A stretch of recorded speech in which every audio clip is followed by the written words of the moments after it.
There's a new Robin Hood on at the cinema, and it stars Russell Crowe and Cate Blanchett, and it's directed by Ridley Scott. And I was looking forward to it, but I have to say that having seen it, I am disappointed. It's not that it's a bad film, it's just that it's rather long and rather boring and not nearly as much fun as it should be. Part of the problem is there is too much plot. We start off in France, where King Richard is besieging a castle, and Russell Crowe plays Robin Longstride, which is rather a silly name, as one of his archers who gets into trouble with Richard for being too honest.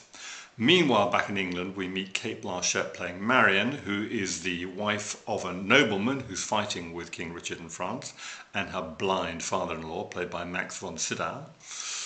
We also meet King John, who is not yet king because Richard's still alive at the beginning of the film, but he's the brother to Richard, waiting to be king and the next in line to the throne. And he's cavorting around in bed with somebody who's not his wife, and his mother comes in and tells him off.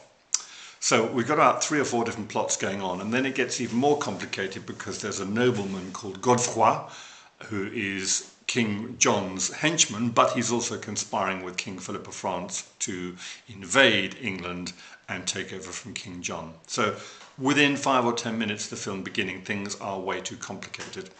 We then have a series of coincidences after King Richard has been killed. Then the nobleman who Marion is married to is riding back with the crown to England when he's ambushed by the bad man, the Godefroy, who is then intercepted by Robin and his guys, who drive them off, and then Robin takes the identity of the dead nobleman and comes back to England. So you see already you're confused because it is a confusing plot.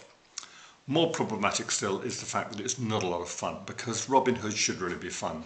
Errol Flynn in 1939 was the archetypal Robin Hood, who was always smiling, dressed in green tights, having fun out in the open air, doing good by doing down the bad. And this Ridley Scott Robin Hood is not nearly so much fun because it's meant to be political. He's meant to be helping create the Magna Carta and uniting the barons against the king. But it's all a bit of a mess. We go to too many different places too often. The history doesn't really fit together. The characters aren't particularly interesting.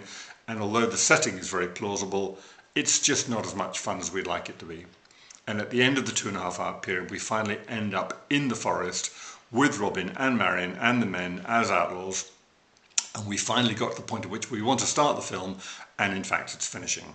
So I guess the hope is there will be a sequel, but I'm afraid that unless the film is a lot more popular than I think it will be, it will never see the light of day.